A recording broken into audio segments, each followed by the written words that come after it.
आशा करता हूं आप सब बहुत अच्छे होंगे। मेरा नाम है सिद्धांत अग्निहोत्री। स्टडी ग्लोस पे आपका बहुत बहुत स्वागत है। अरे यार, अब ठंड पड़ रही है, तगड़ी ठंड पड़ रही है और अब लग रहा है कि हाँ भाई न्यू ईयर आ गया है, कोहरा पड़ने लगा है, तो भाई अपने आप को थोड़ा सा बचा के रखें, बीमारी का सीजन भी है ये। तो हम बात करेंगे चाइना की। चाइना और ताइवान, एक स्टेटमेंट है ये। चाइना ने चेतावनी दे दी है ताइवान को, फिर से वो बार बार चेतावनी देता रहता है। पूरी दुनिया में अगर कोई भी ताइवान चालीसा पढ़ता है तो चाइना साफ साफ बोलता है कि भाई देख लो, अगर तुम ये सब कर रहे हो ना तो अब फिर हम कार्रवाई करेंगे तुम्हारे ऊपर। जैसे अमेरिका जो है, वॉशिंगटन काफी ज्यादा कंसर्न रहता है ताइवान को लेके। तो अगर वॉशिंगटन या जो बाइडेन कोई भी स्टेटमेंट दे देते ताइवान को लेके तो चाइना को मिर्ची लग जाती है और सीधा सीधा बोल देता कि भाई संभल के रहो। ये तो खुली चेतावनी दे दी है यहां पे ताइवान को, यहां पे तो खुली चेतावनी दे दी है कि अगर तुमने आजादी की बात की, तुमने ये बोला कि आजादी लेने की बात, तुम बहुत ज्यादा जोश में आ गए और तुमने आजादी लेने की बात कर दी, तो तुमको छोड़ेंगे नहीं, हम मिटा देंगे, खत्म कर देंगे। ड्रास्टिक मेजर्स की, ड्रास्टिक मेजर्स आपका मतलब समझते हो? ड्रास्टिक मेजर्स का मतलब यह है कि वहां के लोगों को खत्म कर देंगे और ताइवान को हम अपने कब्जे में ले लेंगे। तो हम बात करेंगे दोस्तों इस लेक्चर की, मतलब इस टॉपिक की। तो सबसे पहले तो ये हमारा ऑफिशियल इंस्टा हैंडल है स्टडी ग्लोज नाम से, तो यहां पे आपको सारी अपडेट्स मिल जाएंगी, आप फॉलो करिए। भाई 2 दिन बस सेल बची है, 1 जनवरी से प्राइस हाइक हो जाएंगे। ये कूपन कोड आपको यूज करना है, इन नंबर्स पे कॉल करिए, नहीं तो आप व्हाट्सएप कर सकते हैं। सारे कोर्सेज पे एक्स्ट्रा 25% ऑफ है इस कूपन कोड को लगाने के लिए। हिस्ट्री, गवर्नेंस, इकोनॉमी, हमने नए कोर्सेज लॉन्च किए हैं दोस्तों, तो आप जरूर ऐप को डाउनलोड करें, नहीं तो इन नंबर्स पे कॉल कर सकते हैं, व्हाट्सएप कर सकते हैं जानकारी के लिए। यूपीएससी कोर्स आप देख सकते हैं, हम इतनी सारी चीजें आपको दे रहे हैं। तो 2 दिन तक सेल है, उसके बाद प्राइस जो है वो हाइक हो जाएंगे, तो make the best out of it. और अगर आपको पीडीएफ चाहिए तो ये टेलीग्राम चैनल है, नहीं तो studyglows.com हमारी वेबसाइट पर विजिट करिए। तो चाइना ने यह बोला है कि भाई we will take drastic measures अगर ताइवान आजादी लेने की बात करता है, अगर Taiwan makes moves towards independence. Beijing के ऑफिशियल ने वेडनेसडे को यह चेतावनी दे दी है, मतलब कल, कि ताइवान बहुत प्रोवोकेट कर रहा है, ठीक है ना। देखिए यहां पे आप ये मान के चलिए कि अगले साल 2022 में, 2022 में बहुत कुछ होने वाला है ना। ये साल कॉन्फ्लिक्ट का रहेगा। ऐसा बोला जा रहा है कि एक तो रशिया यूक्रेन, इन दोनों में कॉन्फ्लिक्ट बढ़ती जा रही है और कयास ये लगाए जा रहे हैं कि रशिया ने ऑलरेडी 90,000 सैनिकों को बॉर्डर पे तैनात कर दिया है। तो जनवरी या एटमोस्ट फरवरी में रशिया जो है वो ऑफेंसिव होगा, रशिया यूक्रेन पे अटैक करेगा। दैट मींस वर्ल्ड वॉर 3 नहीं, वर्ल्ड वॉर 3 नहीं, लेकिन प्रॉब्लम बहुत ज्यादा होगी, हो भी सकता है वर्ल्ड वॉर 3। और दूसरा ताइवान चाइना, ताइवान चाइना का भी इशू जो है वो खतरनाक लेवल पे पहुंच गया है।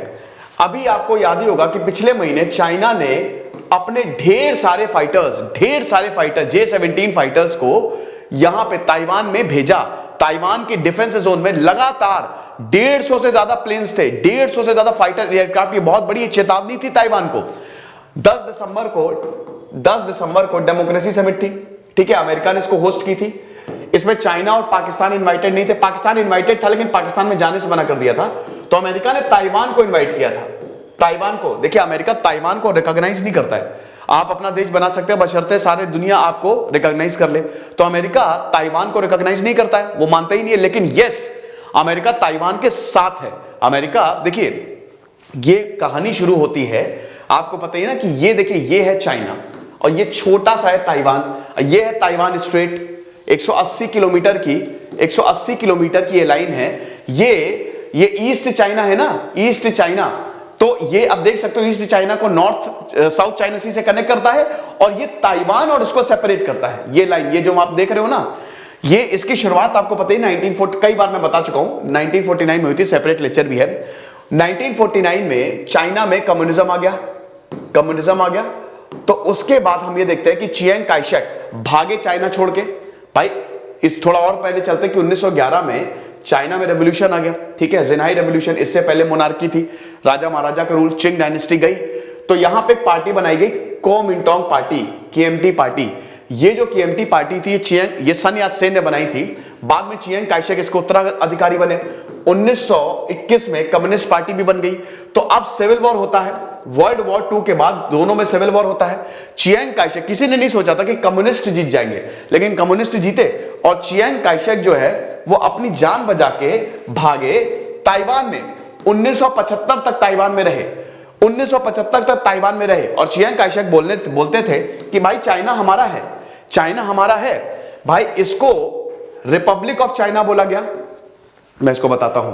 चियांग काइशेक मतलब ये ताइवान को ROC बोला गया, रिपब्लिक ऑफ चाइना, और इसको PLC, people Republic of China, PRC बोला गया। ठीक है ना। अब दोनों ही एक दूसरे से जुदा नहीं हो सकते। पीपल्स रिपब्लिक ऑफ चाइना बोलता है ताइवान तो हमारा है, आज नहीं तो कल हम इसको ले ही लेंगे। ताइवान भी ये बोलता है कि चाइना हमारा, आज नहीं तो कल हम इसको ले ही लेंगे। लेकिन ये लेते नहीं है। भाई जाहिर सी बात है कि इस वाले चाइना के पास, बड़े वाले चाइना के पास ज्यादा ताकत है, वो कभी भी इसको ले सकता है। लेकिन इंटरनेशनल प्रेशर है ना, आप ऐसे ही थोड़ी ना, भारत चाहे तो पाकिस्तान को कल ही अटैक कर दे, कल ही खत्म कर दे, लेकिन इंटरनेशनल प्रेशर है ना, इधर अमेरिका फिर गुस्सा आ जाएगा, रशिया, बहुत सारे देश गुस्सा आ जाएंगे, तो ऐसा नहीं कर सकता।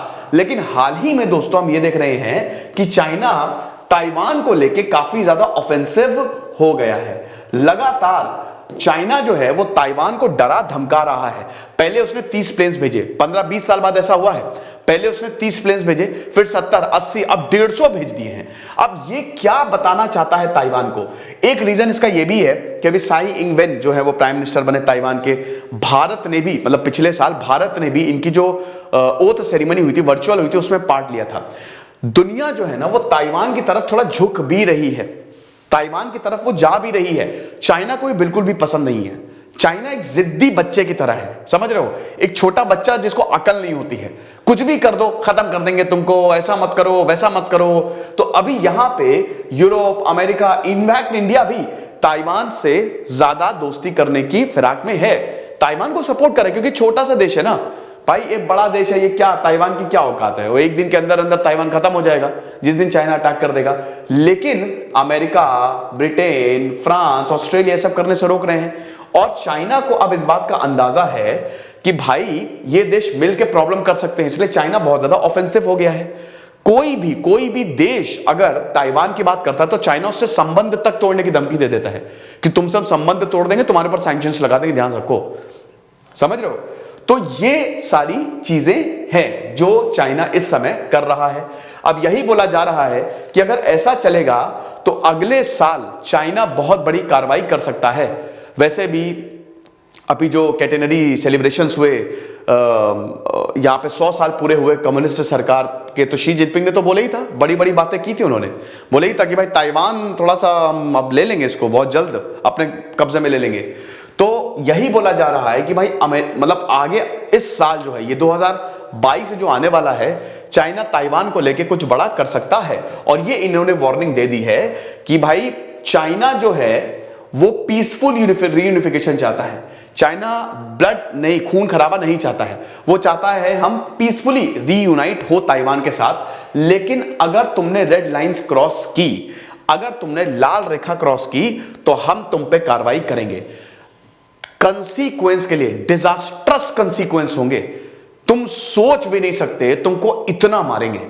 ये चाइना ने इन बिटवीन द लाइंस बोल दिया है। ताइवान डेमोक्रेसी है, हांगकांग भी एक तरीके की चाइना का कंट्रोल है हांगकांग पे, ठीक है। चाइना ने, आपको पता है, यहां पे ढेर सारे लॉ लाके हांगकांग को बंद करा दिया, चुप करा दिया एकदम, ठीक है। तिब्बत के साथ तो इन्होंने 1949 से ये सब कर रहे हैं। तो ऐसे आप ये देखो कि चाइना अभी बहुत ज्यादा, मैंने बताया ना कि अपने देशों को, जो उसके कंट्रोल में एरिया है, उसको लेके काफी ज्यादा पॉजिटिव और एक्टिव हो गया है। वो बहुत सारी कार्रवाई जो है वो कर रहा है। तो ये माओ जाओगोंग ने बोला है, जो कि स्पोक्स पर्सन है Taiwan affairs office, media briefing में उन्होंने बोला है कि अगर अब ताइवान आजादी की बात करेगा तो हम छोड़ेंगे नहीं। फिलहाल देखेंगे दोस्तों आगे क्या होता है, लेकिन मुझे भी ऐसा लग रहा है कि 2022 कॉन्फ्लिक्टिंग साल होने वाला है। 2022 में काफी ऐसी खतरनाक चीजें होने वाली हैं जिसका हमको नतीजा, मतलब अंजाम झेलना पड़ सकता है। खुश रहिए, पढ़ते रहिए। देश सिद्धांत अग्निहोत्री साइनिंग ऑफ। सेल है 1 जनवरी से, दाम बढ़ जाएंगे, तो आप जरूर इस सेल का पूरा फायदा उठाइए। Thank you so much.